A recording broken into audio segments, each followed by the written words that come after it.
Well, welcome to Startup Grind Barcelona. We've been doing this shit for almost 7 years now, not 70, just 7 years.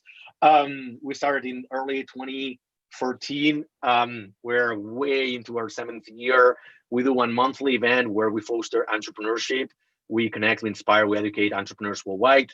At present, we're almost in 135 different countries, more than 600 cities all around the world. Barcelona was one of the first 70 chapters, if I remember correctly, because we're one of the most senior chapters. We've been doing one event month in, month out, at least one event since February 2014.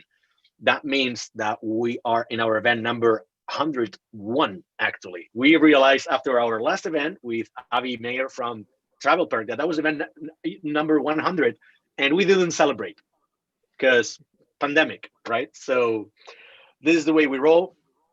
Welcome, everybody. As a general reminder for everybody, Startup Grind is our way to connect people in the industry. If there's anything we can do for you, our values are help others, give before you take, and make friends, not connections. So you know that in our physical events, we used to do the open mic. We try to help each other. We never allow people to be alone without talking to anybody. In the networking part, we try to be always as amicable as possible.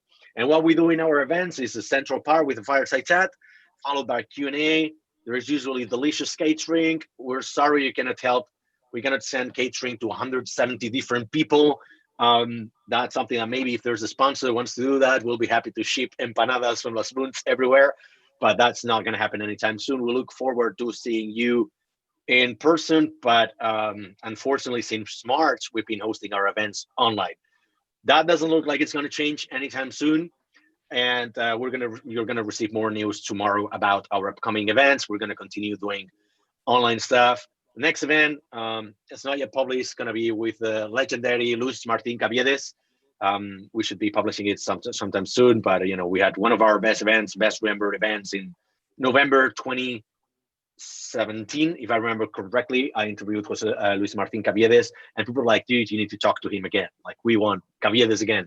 So next month is going to be Caviedes. December, we're preparing something special. Still kind of disclose anything, talking to a couple of partners. And we might have a really big event in January with a very, very famous business angel from Silicon Valley. A very outspoken person, especially on Twitter, and it's not just me, it's that other person, right?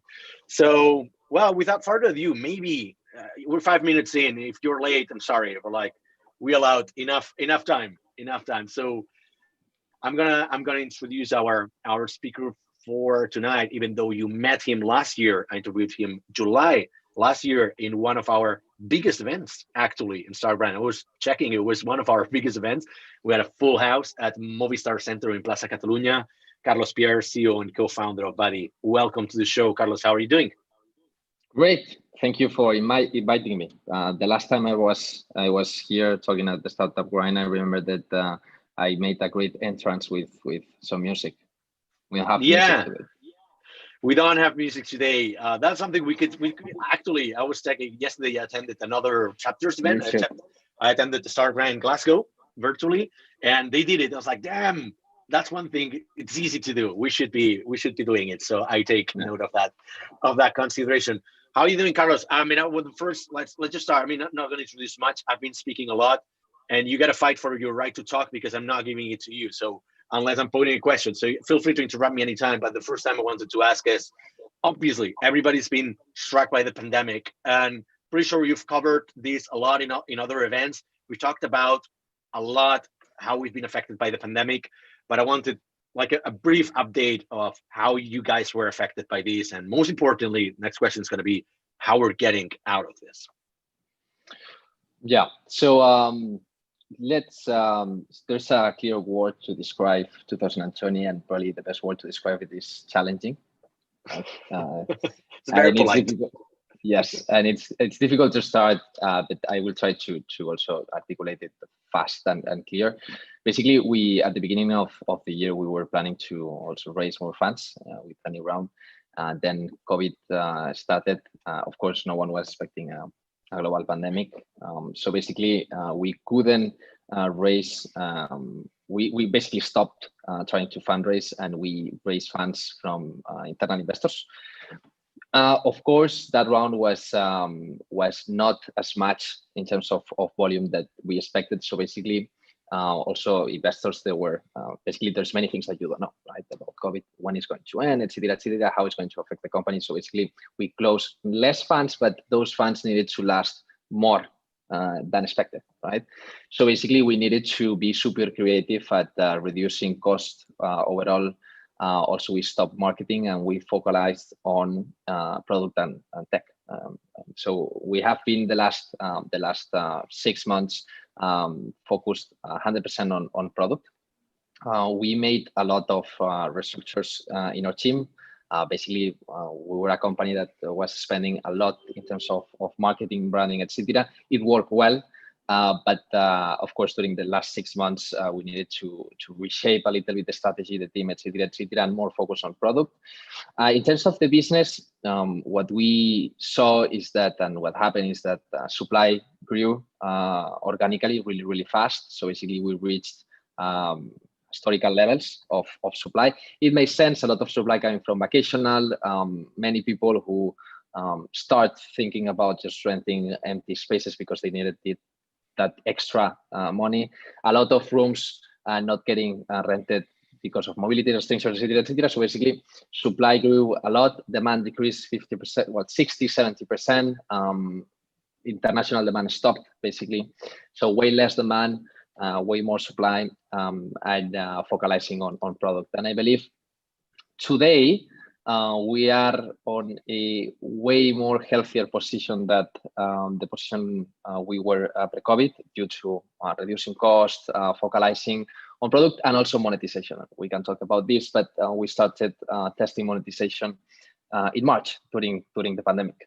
Good timing. Good timing. Yes, good timing. Yeah. So, well, the good news is that we have been increasing, but we can talk about this. So, I'm learning a lot of things. Basically, I think that the experience of going through this crisis has helped not only me, but also the entire team to learn a lot of stuff that wouldn't be impossible in a situation where everything goes as expected. So right now, yeah, we're in a good spot after all these challenges. Let's talk. You brought it up. You brought it up. I know it's uncomfortable to talk about money, but you brought it up, so it's your fault. Let's talk about monetization, because basically you were known as a company that was not monetizing. When I interviewed you last year, you were like, yeah, we're going to start soon, because you were focusing on growth. Target Global was adamant in saying, we totally believe in them. You know, one of your main investors, if not your main investor, they said that we're betting on you to kind of like take over the market. So it's just growth. Don't worry about money. Don't worry about money. You start playing with money in March, and then boom, this happened. So was it kind of like back to square one? How did you feel about that? Like, how did you feel about, like, you know, we start playing with monetization and fuck, like this happens and all hell breaks loose? In fact, it was, I mean, of course, COVID is not good, right? It's really bad, and it hurt a lot the expectations that we had. But since we started testing monetization during the worst time of COVID until now, at least, and that was Correct. End of March, every month we have an increasing revenue. So that's a good way to put it. Yeah, that's the good news, and also it allows us to have enough time to test a lot of things, right? It's like you can go to investors and it makes sense, right? And also to the team and say, look, the next 4 or 5 months, of course, we are not going to get the projections that we had in terms of revenue, but we have a little bit more time. And also we have the money, at least, right, to test a lot of things. So basically in terms of revenue, we have been increasing every month. We have been testing a lot of things. It kind of gave us enough time to also have this time to test, basically, that usually you don't have, because you need to go super fast.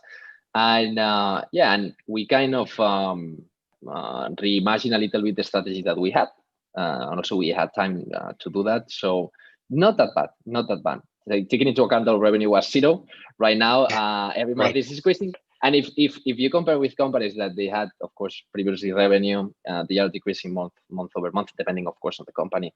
But in hospitality and travel, etc., etc., and we are increasing. So that's good. It's always darkest before dawn. Like that's what they say, right? So Correct. in this sense, like so how was the reaction of investors? Because probably you did this plan, you made this plan.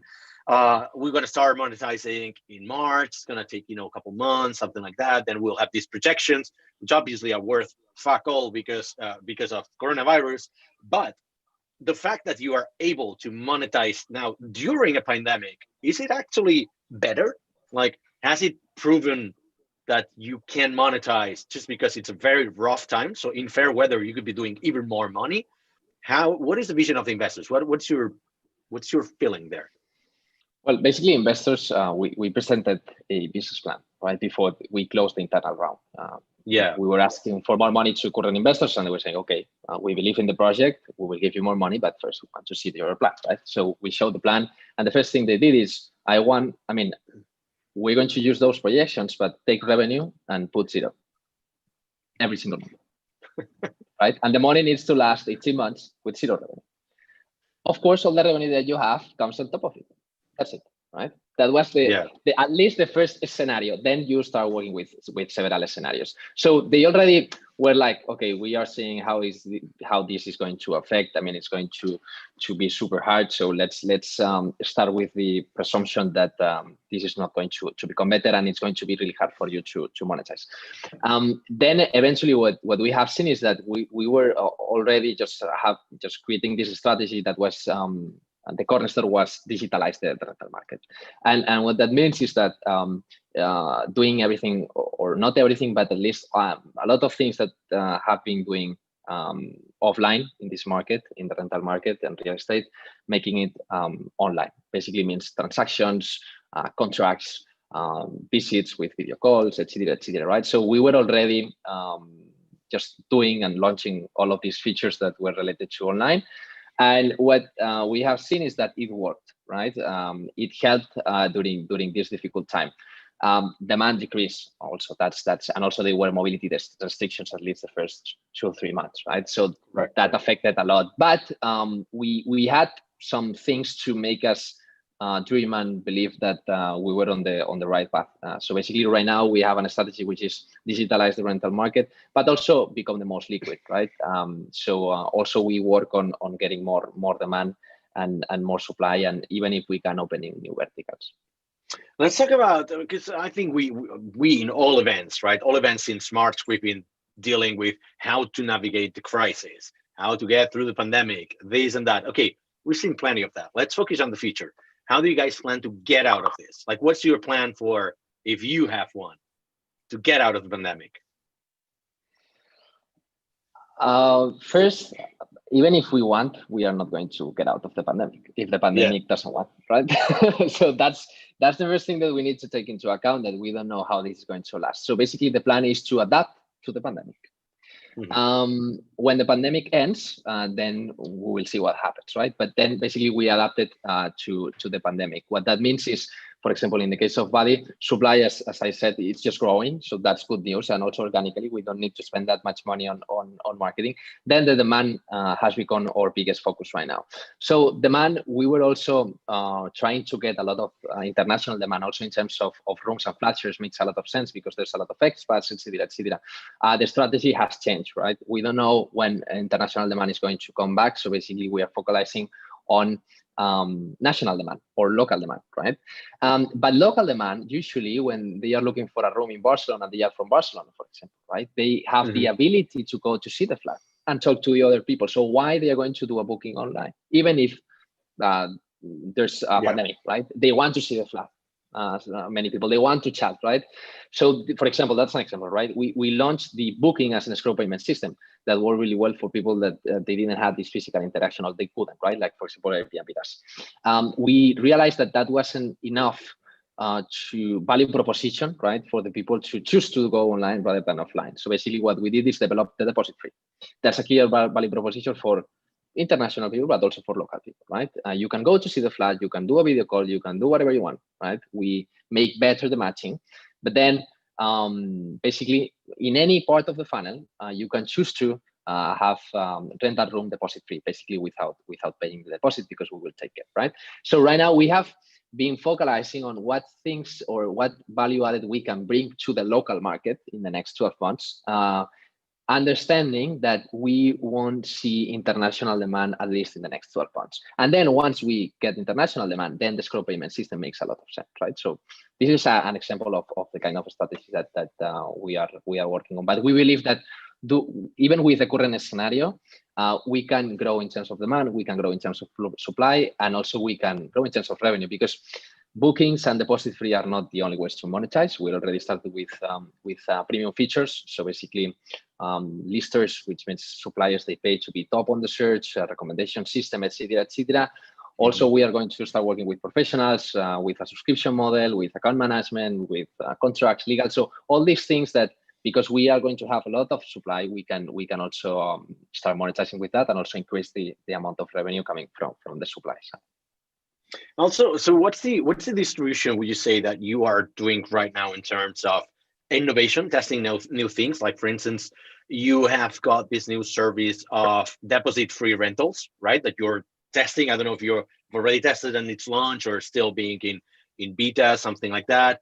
And other parts like marketing or like existing products. So what's the distribution between like testing new things and keeping the old model? Are you taking more bets right now? Are you doing more experiments just because you're forced to innovate, or not really? Yeah, we are trying to innovate and improve in every single part of our product and services. So basically what that means is, here we're talking about deposit fee, right? But also there's many things like video calls, like trying to schedule visits with a calendar through the platform, to prepare the platform for professional usage. To have an analytics system where you can track all your blah, blah, blah, right? And also we have been developing a lot of stuff that is going to be launched in the next 3 months related to product. Many things that probably I cannot say right now because we haven't tested yet. And also we have been also looking at different verticals. For example, not only the room rental market, but also the entire flat rental market, basically the entire rental market.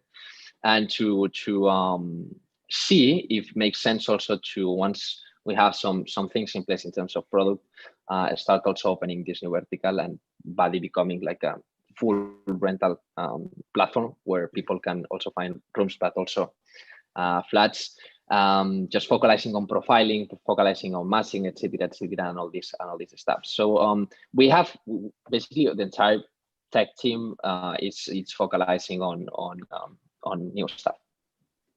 Since you are, you're a VC-backed startup, right? So probably you've got commitments to your investors. You got like non-disclosure of certain things, especially roadmap, things you want to try because there's competitors in the market. So I totally understand that you're not going to share any of the innovations that you guys are launching in the new months.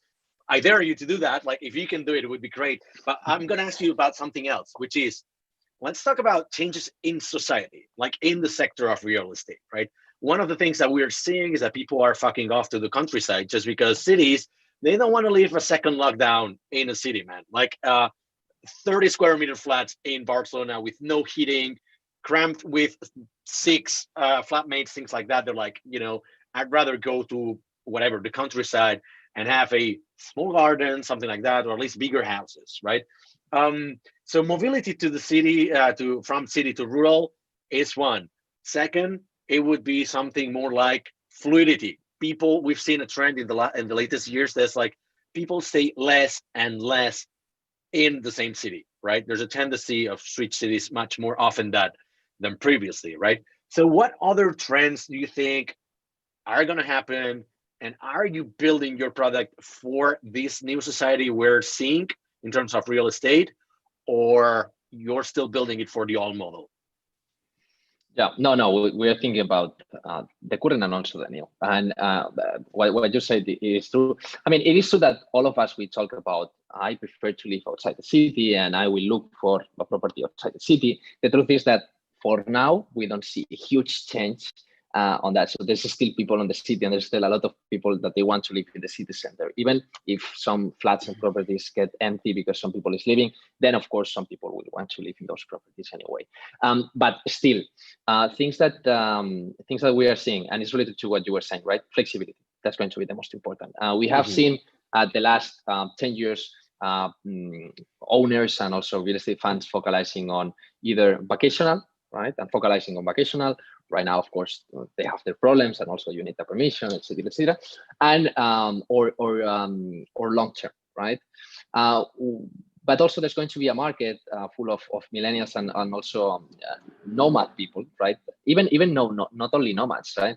People, they want this flexibility to, okay, I want to rent it 6 months because I don't know where I'm going to be in the next 6 months. Even I want to change from one place to the other inside a city, in a different city, in different countries, etc., etc. So this flexibility is going to be important. So basically, what we're already seeing is that a property owner, a agency, real estate fund is going to probably be ready to rent their properties vacational, if they have permission, of course, short term, mid term, and also long term, and they don't care, right? And they're going to be flexible on having this rotation, which gives basically a lot of flexibility into the market. The last 10 years, usually we've seen like property owners looking for big contracts or large contracts. On the demand side, families looking for contracts of 5 years, 7 years. I believe this is going to change as there's going to be a lot of flexibility in the market. And also there's going to be more rentals in coming months and probably in coming years. Why? Because 5 years ago, right, it was or 10 years ago, it was easy to just buy a house, right, and then pay it on a monthly basis. Today, it's very difficult to get the savings to buy a house, right? And we are seeing more people renting. First, because they want this flexibility, and second, because basically for necessity, right? They can't buy a house, right? And that's going to be also important. A high percentage of the population with the financial crisis is going to be difficult. So basically, we believe that also the rental market is going to increase versus buying and selling a house. And then also, due to this situation, we know that real estate funds and investors, they are coming to Spain already. They are going to start buying a lot, and they're going to buy for rent, right? And in coming months and years, use these properties in order to rent them. And also we see trends like build to rent. This is also growing a lot. Co-living, just buying an entire building, doing some remodeling, and just doing co-living as a centralized space, etc., etc. And then basically digitalization of the entire market. We're going to see many things that probably could happen in the next 5-10 years, happening in probably 2 years, 3 years. Yeah, they say that the strategy of digital transformation for a lot of companies and a lot of sectors has been COVID-19. Basically, they were never going to transform 100%. themselves or digitize themselves, but it happened. They were forced 100%. to. It seems to me like, if I understood correctly, it seems that you're not entirely of favor. You perceive that people are not able to buy homes, right? Just because it's either more convenient, or because to rent, or because they don't have the funds to buy houses because the prices have gone through the roof. However, having a rental platform like you or Airbnb, those platforms don't really help for that, right? Because you're making it more accessible for rental, and kind of like they contribute to gentrifying. Is there any sort of commitment you've got to help the city, or any sort of like social strategy to help compensate for this fact? Because for me, it seems like you're perpetuating the problem. Yeah, well, basically, we are intermediary, right? We have a marketplace. We want to make it easier, right? Usually, people go to classifieds, or they go to agencies. When you go to an agency, you're going to pay an agency fee. Usually, when you're going to rent a space before even starting to live in that space, you're going to pay 4 months in advance in Spain, which is crazy, right? Things that we're doing, deposit fee is one of them. And we can implement that also in our flights, right? Getting rid of the deposit is just 1 month less that you are not going to be paying, right? That's something that we are doing. Related to the platform itself, focusing on rentals, I don't believe we are, for example, helping, and this is something a topic that gets out, right? We are helping to increase rental prices. How we are going to help increase rental prices, right? I mean, I don't believe we are doing so in any single way. And also having more rentals. No, I mean, basically we know, and this is what is happening. It's due to the current situation, people need to rent and are going to be probably more willing to rent in coming months, in coming years. We are going to basically prepare the best platform for them with the best user experience. If the market in 5 years starts buying, Badi will probably shift and start focusing on offer the best user experience for buying. It's not that we want people to rent, right? It's just that we want to offer them the best user experience. So that's what we are doing basically. And how about another one of the trends, right? I mentioned people just leaving cities or being more fluid in switching or living in other cities. Another thing that we've seen, especially in major tech hubs, right? Tech as a solution to many things, it's also a problem, right? And one problem that it brings is it's driving up the cost because we live in a bubble.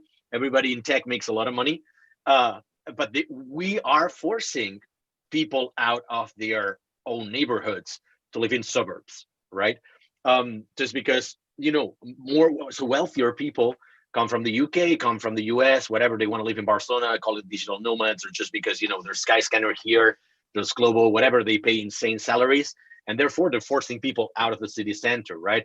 This is causing a major social divide in the States, like especially in San Francisco, and it's going to explode, man. It's going to explode. So I don't want this to happen in Barcelona. Is there any way, like, is it something you got in the road plan? Like, is this something you care about? Is there something you got a plan for? I mean, perhaps we're a little bit early, but I'd like to hear some positive notes on this, because otherwise it's going to explode in the face. I mean, I have my opinion. I mean, I'm not a politician, and basically I don't have the tools also to do something about it, right? So basically, I mean, there's some things that they need to be into place, and this is not a short path or something that is going to, even some things that we can do now, they are not going to. We probably not going to see the results short, right? One, it's about education. And we already know that the companies of the future are going to be tech companies. And we know also the kind of labor that we will need, which is related to engineering, product design, different types of marketing, a lot of things, right? But related to even companies that they don't use tech, that they will, right? That doesn't mean that we won't have lawyers, etc. Of course we will, but of course education needs to shift towards something that is less analogical and more tech oriented. What we see, for example, in Barcelona, is what's happening is that we don't have enough engineers. We don't have enough engineers because basically the last years we haven't been educating a lot of engineers. And it wasn't a position that people wanted to focalize on. And what we see now is that because we have way less engineers, the salaries are increasing, right? And not only engineers, but also product managers in tech companies, etc. So basically, what we need is more engineers and more. And that with this, I'm not saying that we should decrease the salaries of those people, right? What I'm just saying is that it should be more equal through the overall percentage of the population that lives in Barcelona, Madrid, or in any other given city. I don't know if I have a clear answer for that, being honest.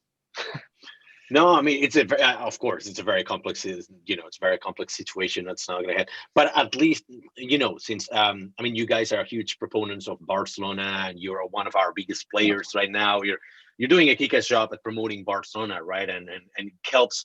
I know a ton of people who've come to Barcelona, they found a flat thanks to Badi. So maybe thanks to that, this talent is retained here. So, I mean, shout out to you guys, because you're doing a great job in especially being welcoming to the international people, right? As an ex-expat myself, I mean, I used to live in Germany, and it's hard to be an expat, man. And Barcelona, and especially the Catalans, we're not especially welcoming, right? No. Especially Barcelona, because it's like, well, we're a little bit fed up with tourists and so on and so forth, right? We're not the most welcoming people. So by providing a platform to sort of help these people to integrate in the city, I think that's great. It's a great job that counterbalances the disservice that other major forces in the ecosystem are doing, right? So anyways, just wanted to express my gratitude in that.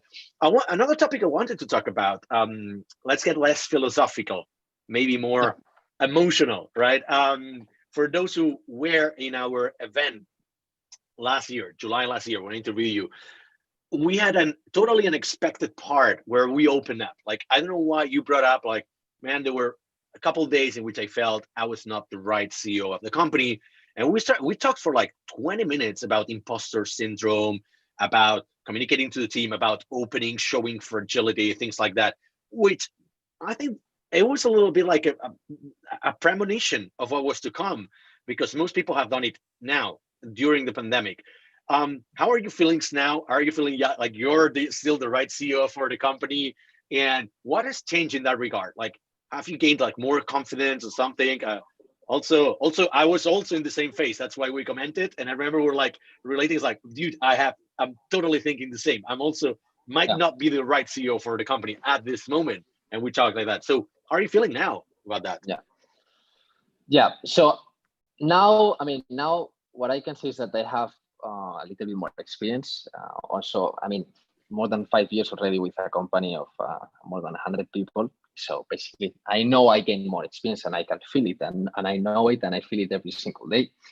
That still doesn't mean that I'm the right CEO. And this is, I mean, it's not about being CEO or working on a startup, right? I can be product manager. I can be, I don't know, a lawyer, whatever, right? And I believe everyone sometimes, and not only once at the beginning, but sometimes they will have the feeling that they are not as good as they should be, or they are not doing the things as good as they should be, or they are not the right person for the job, right? And always we believe that it's going to be, there's always a better person to be doing the job, right? That's normal. That's normal, right? I still, of course, as I believe anyone, sometimes think, look, there's people who were more, that has a lot, like way more seniority than me, right, for this job.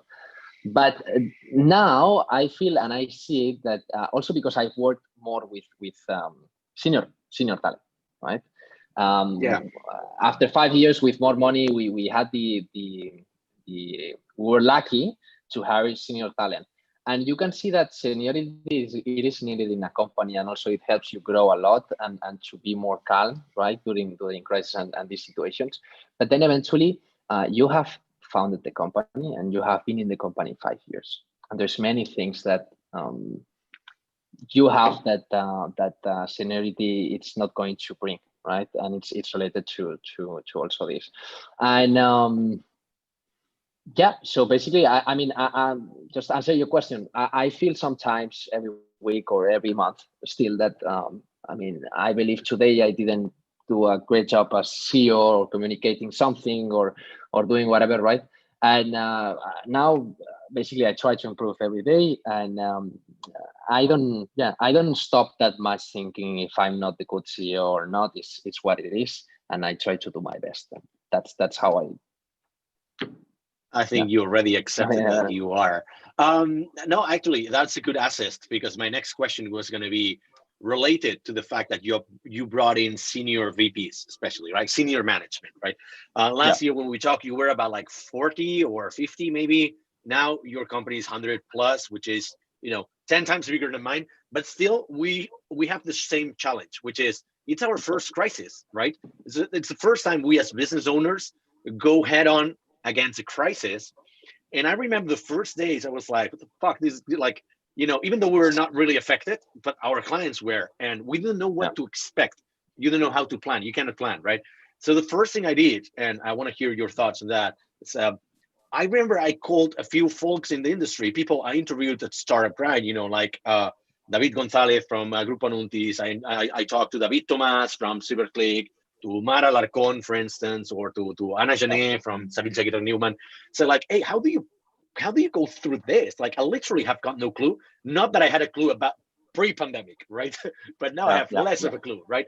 What did you do? Like, did you seek counsel in these senior managers that you brought, or was it external people? Was it mentors? Was it the board? Where do you seek counsel? Yeah. So first, I mean, I believe no one has gone through a global pandemic, right? So this type of crisis, they went through financial crisis, different crises. They would be really old. They would be 100 years old. Yes, correct. So no one in our companies has lived through a crisis like this one. Yeah. I mean, every company, I believe it is different, and also it is different the number of people, also the type of profiles that they have, the type of seniority, and also the type of business. I always say that there's three main things that I've learned that work for every single case. The first thing it's serenity, or being calm, right? That is super important, because when a crisis comes and hits hard, you feel that you need to solve things quickly, and because of this feeling of that you're losing a lot of things, right? That your company can be dead, or it can be hit hard in coming months. You maybe communicate incorrectly to your team, take the wrong decisions, etc. So being calm, I think it is not everybody can be calm during a crisis. Not everyone, and that's important when you are a leader. Doesn't matter if you are a CEO or not, right? If you are going to lead a team, and encourage them to just plan towards that crisis. Then the second thing, it's transparency. Correct. I mean, we have been all the way talking with the team and say, look, we need to do this because of this. Just ask whatever questions you have. Get angry if you want, but then let's move on, right? And we have been super transparent during the whole process. And basically that's it. When you are transparent and you are natural, basically people, they understand, and even if they don't understand, they just live with it, right? And I think that's key. And the third one is determination. You can be calm, you can be transparent, but if you don't have a very simple and clever plan, that it may not work, but basically you need to plan ahead and having like 1, 2, 3 different scenarios, then your team and your company is not going to trust you, basically, right? It's like, okay, let's keep calm, right? Let's be transparent. We don't have a plan, or we don't know what to do during this circumstance, right? So determination, I think, is key. And once you're calm, it allows you to just think and plan correctly. So with the board, I mean, investors during this situation, some of them, and they are like normal people like us. So some of the investors, they were like super calm. Some others, they were like crazy. super senior investors. I know who was calm and I know who was crazy in your case, but yeah, not gonna share. So in some cases, some investors were like, "Why we need to do this? And I was the one with 30 years old, right, saying, "Look, yeah, keep calm, right? We're going to do this. We're going to do this. Let's wait for this. Let's do this." And it's just not everybody has the right skills or mindset in order to go through a crisis and be calm, in order to just communicate, articulate to the team, to investors, that basically you have a plan, and whatever, if it's going to work or not, then it depends, but at least you know what you're doing, and you can drive through this crisis. So I think that's transparency is really important. And I was going to ask, so do you regularly share your financials, your P&L with the team, and or your projections? What sort of information do you share with the team in order to kind of like let them understand what's going on, or you don't share anything? Yeah. So no. Yeah. So I mean, basically, we get some targets in place, of course, usually revenue targets. Then, of course, on a weekly basis, all the companies see if we are following the targets or not. Then what I usually share is the runway that we have, or my plan also to raise more money, or how we are going to have more runway or get to profitability, etc., etc. And we are following this on a weekly, monthly basis. We do company meetings every Tuesday for 1 hour. I talk about the strategy, I talk about company. This is pretty new, because at the beginning it was only once per month, and right now, which is weekly, it's just working pretty well. And then we share, and then I share the P&L, for example, with all the senior managers, right? And if I can, with all the managers, not with everyone in the company. I mean, I don't think you need to show all the expenses, OPEX, etc., at that level to everyone in the company.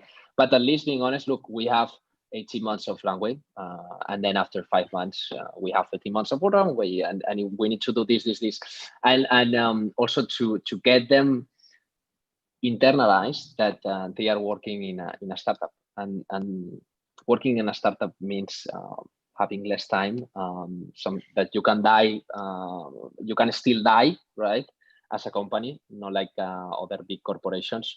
And yeah, Every big corporation can die. Like, yeah, remember the last financial crisis? Like, you thought those big elephants, those motherfuckers, were yeah, not yeah, going to die, and look at what happened. No, but what you're saying is true. I like your side in terms of transparency. I'm a huge advocate for radical transparency. But what we found in our company, at least in more space, is that yeah, when you share too much, people don't give a shit, especially if if they're not into financials. Like, in our case, it's developers. Like, they don't care about financials, most of them. yeah, They're like, nice to have it, but I'm not going to read it. So it sort of creates kind of like a, not a disassociation, but they don't feel attached to that kind of information. They don't want to have it. For them, it's excessive information, which might help them to burn out or have other things in the mind that they don't want to see, right? So for yeah, me, it's much more like, information is available upon demand, right? Upon the request. Like, you want to know this, just ask, or it's there. But like, we're not gonna force you with that. Um, in that regard, and how about like the communications? Because you're young, and one of the things that I find, like, I found, especially dealing with many clients, being in services for well over 10 years now, is that one of the things that I really don't like about young leaders, and I might be young myself, I don't know, we're just 3 years apart, but is that most of them, they compensate their lack of seniority with being bossy. They think like being bossy and rude and arrogant and like generally treating people badly, it will earn them respect. I don't think you belong to that school. I mean, I don't know, but you seem to be the kind of person that you would share more vulnerability or fragility, something like that. How do you communicate to the team? What's your style, and yeah, what's your advice for people? yeah. So yeah, I'm going to give you an example, right? We were every company has chiefs or VPs or senior leadership or senior management, whatever, right? We were start calling this group in Badi leadership, Great. and I deleted that name. We are not being called it because basically Which is what? Sorry, it's just like C levels and VPs, or C just levels and levels? VP, C levels. Okay, great, The great, word good. being a leader is not something that you can call yourself. It is something that you become, right? And You earn it. yes. So basically, you can call yourself a leader, and you can be leadership, but that you need to really become a leader and earn it, right? As you said, and be a leader is not about shouting and be bossy, etc., etc. It's about people that they are attracted by you, they are motivated by you, and they want to work alongside you towards a vision, right, and a mission. And that's sometimes it's difficult because, for example, during this situation, right, things are not going as expected, right, and people can lose some motivation, but they are not going to work harder to get to where we want to be because I'm going to be bossy or I'm going to tell them to do it, right? They need to be motivated. The only way to motivate people is to really inspire them, right? And that's not easy to do. I mean, I'm learning a lot, and that's not easy to do. And I don't believe I'm the best leader that inspires and motivates. This is something that I'm learning, but still, I always thought that I want to be surrounded by a team of people that it's I can work hand by hand, and when you arrive to a meeting, they are as motivated as I am, right? And yeah, so I don't know if I have some more examples, but yeah. Okay, so one of the things that we have seen, right? Uh, even though we're a 100% remote company, but our people were affected by the pandemic, just because there's a lot of, there's the Zoom fatigue. There's, you got your children at home, your spouse has been laid off from her job, whatever, or like you cannot see your grandparents because they're risk and whatever. So we've all been affected, right? And I think that one of the right moves we did in our company was to share that we all have got problems. We will all fuck up more than usual during the pandemic. We all be stressed. We might burn out. We need to talk to people. Let's just be, as have more empathy with one another, right?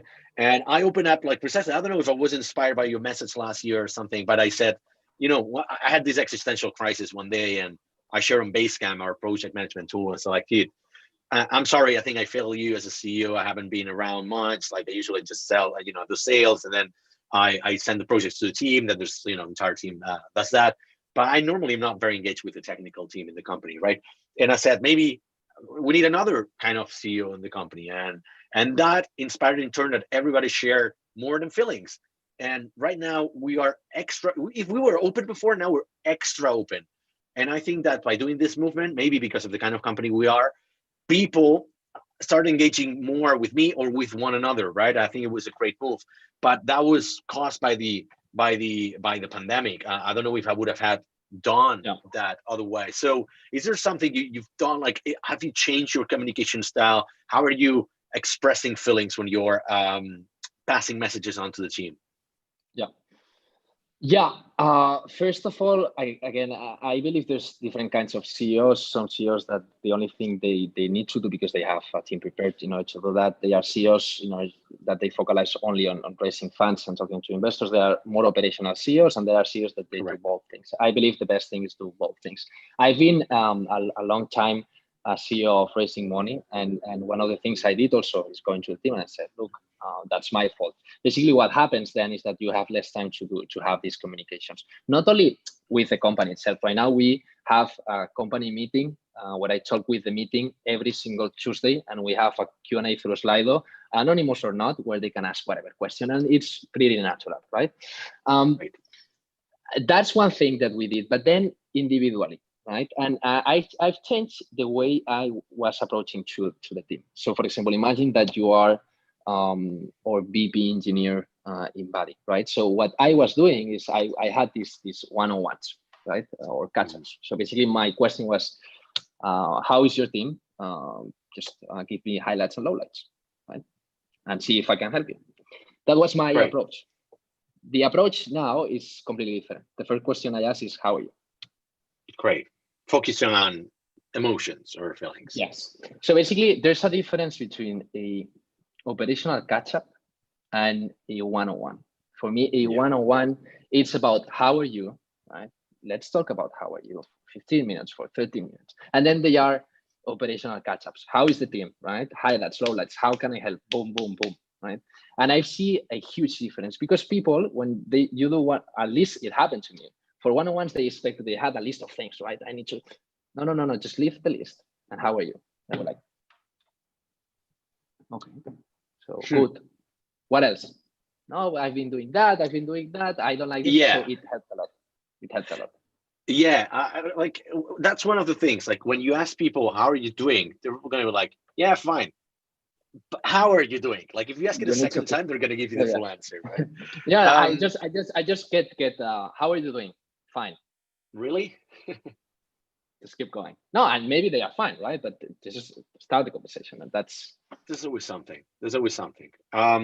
Yeah, it's I always try to force it a little bit because it's very easy. It's just kind of like we're so used in society to say like, yeah, I'm fine, and that's it, continue, because no one gives a shit about each other, right? But if you really care, if you're like, no, really, tell me how you're feeling. Like what are we doing wrong? What can we improve? What are you frustrated about? We got a couple of questions from the audience. I'd like to throw them in before we wrap this up. One of them is really interesting from Nick. In the private equity market, there's been a lot of activity in the last few months, especially by this company, a Swedish company called Equity, right? They bought Idealista. How do you envision the market to be like? Will there be a consolidation in the market where there's a smaller number of really big players and that opens more competition in super niche markets for smaller players? What's your vision? And let's say for the 5-10 years. Yeah, I see consolidation. For the last 10 years, what we have seen, it's a big player or 2-3 players in every single country, locals, classifieds, focalizing on real estate. In Spain, we have Idealista, Fotocasa, Vitaclia. For example, in Berlin, you have Big Result. There's in every single country, there's the big classifieds, or maybe 1, 2, 3, right? Some of them, they are super horizontal. Some of them, they focalize on real estate. What I see, it's 2 things.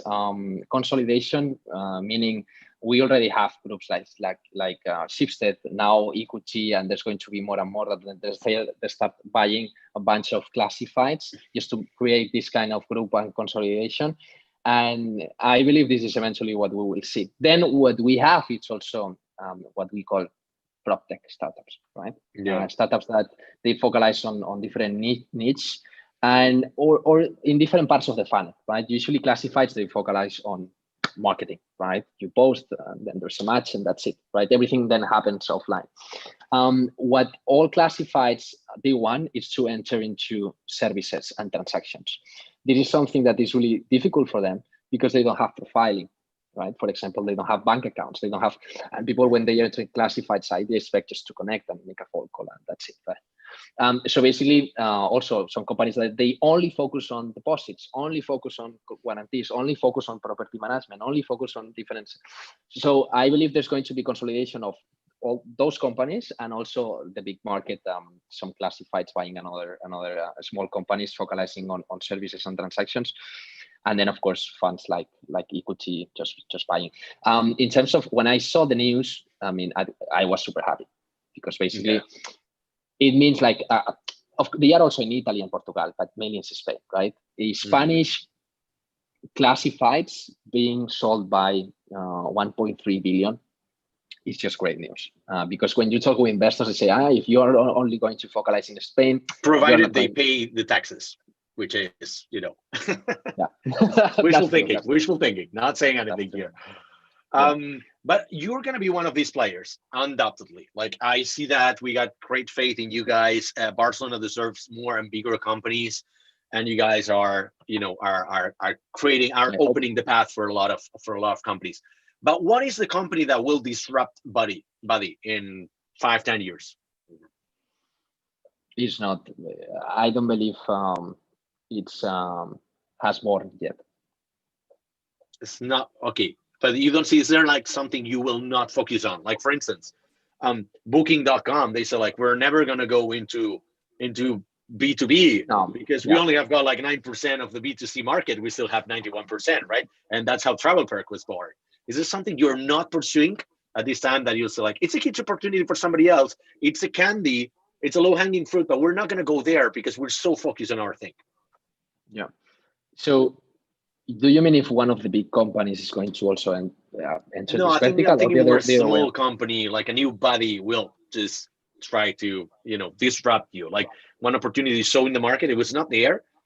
So something you're living out on purpose right now that somebody else might just concentrate on that and create a new startup. Yeah, a lot of things. Because basically we are talking about a market that has been focalizing on the first step of the process. When you want to rent or when you want to buy, basically you need the supply and you need the demand, and then you have this match, right? After the match, what we call post-match, right? You have transactions, you have services, you have legal stuff, you have monthly recurrent payments, you have cleaning services, so it's a huge list of things, right?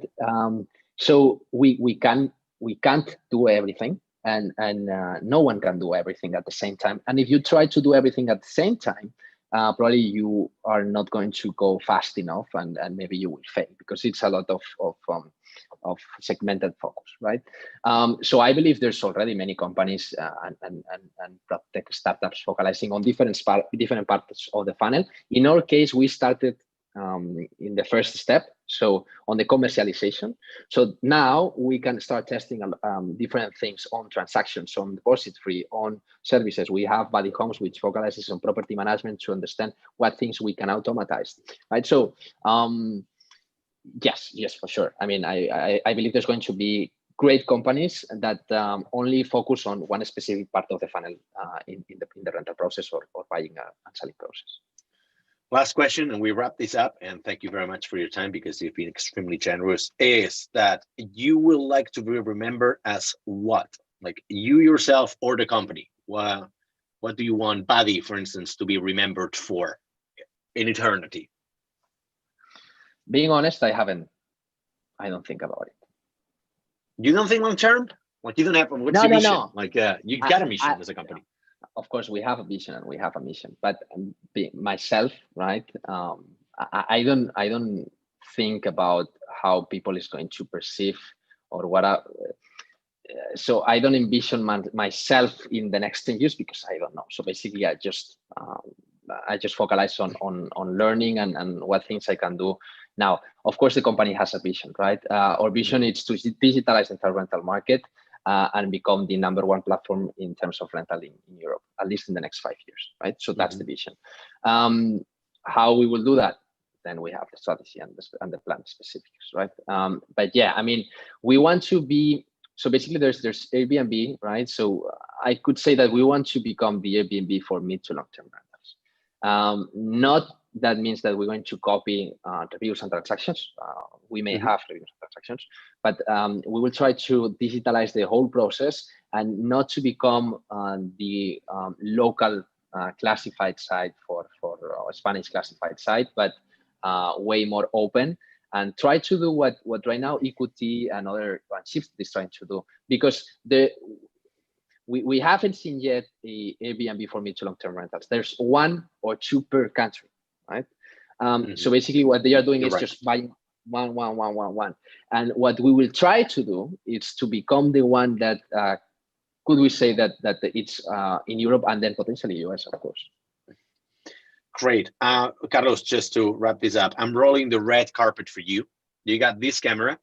1 minute. Okay. What's going on in your life? What do you want to share? How can we help you? Like, what do you need to share with the world? Okay. That's a question that I didn't expect it. You're using my tactic. So what's going on? And well, I believe right now also we have been during a challenging time in terms of team structure, etc. As always, I believe the first time I also mentioned the same thing. If anyone wants to approach me anytime, just please feel free to do it and ask whatever question. And also, I mean, knowing different people, it's going to help me grow and also our company. But also we have, of course, open positions. So anyone interested, we have open positions in product, also in product design, also in engineering. So if you are an engineer or a product designer or a product manager or product owner, just feel free also to look at the open positions and let's talk. Perfect. Thank you very much, Carlos. Thank you very much for your honesty. I can totally tell you that he's one of the most approachable people in the startup scene. So feel free to contact him on Twitter or email or LinkedIn. He's gonna reply right away. Thank you, everybody. One of the best feedbacks you've received on YouTube, I was just reading, I got my phone here and I was reading the comments. I was like that they love the honesty and no bullshit approach. So thank you very much, Carlos. We're in depth with you, and thank you to everybody in the audience. Lovely evening to everybody. See you in November with Luis Martin Caviedes. All right, we're off.